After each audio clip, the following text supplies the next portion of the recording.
சின்னஞ்சிறிய என் செல்லக் குழந்தைகளா, இப்ப நாம ஒரு அழகான கதைய கேட்கப் போறோம். இது ஒரு சிங்கத்துக்கும், ஒரு குட்டி எலிக்கும் நடந்த கதை. ஒரு பெரிய காடு இருந்துச்சு. அந்த காட்டுக்கு ராஜாவா ஒரு பலமான சிங்கம் வாழ்ந்து வந்துச்சு.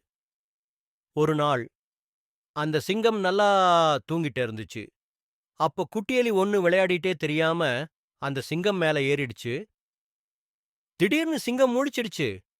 தன்னோட மேல ஒரு சின்ன எலி இருக்கிறதை பார்த்து அதுக்கு ரொம்ப கோபம் வந்துச்சு. அந்த எலிய புடிச்சு சாப்பிடலான்னு நினைச்சு உரிமிச்சுது. ஆனா, அந்த சின்ன எலி பயந்து நடுங்கி, "ராஜா, என்ன மன்னிச்சிடுங்க. தெரியாம நடந்துருச்சு. என்ன விட்டுடுங்க. ஒரு நாள் நான் உங்களுக்கு உதவி செய்வேன்னு" கெஞ்சி கேட்டுச்சு. பெரிய சிங்கத்துக்கு அந்த எலியோட பேச்ச கேட்டு சிரிப்பு வந்துச்சு. இந்த சின்ன எலி நமக்கு என்ன உதவி செய்யப் போகுதுன்னு நெனச்சாலும், மனசு இறங்கி அந்த எலிய விட்டுடுச்சு. சரி போன்னு சொல்லி அனுப்பிடுச்சு. சில நாட்கள் கழிச்சு, அந்த சிங்கம் காட்டுல நடந்து போயிட்டு இருந்துச்சு. அப்போ தெரியாம ஒரு வேடன் வச்சிருந்த வலையில மாட்டிக்கிச்சு. சிங்கம் எவ்வளவோ முயற்சி பண்ணியும் அந்த வலையில இருந்து வெளிய வர முடியல. அது பயங்கரமா கர்ஜிச்சது. அந்த சத்தம் பக்கத்துல இருந்த குட்டி எலிக்கு கேட்டுச்சு.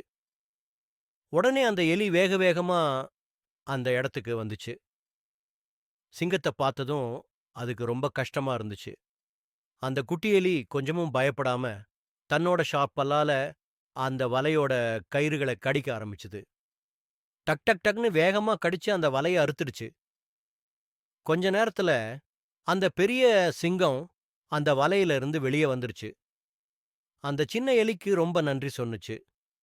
பாத்தீங்களா குழந்தைகளா, எவ்வளவு பெரிய சிங்கமா இருந்தாலும் ஒரு சின்ன எலியால உதவி செய்ய முடிஞ்சது.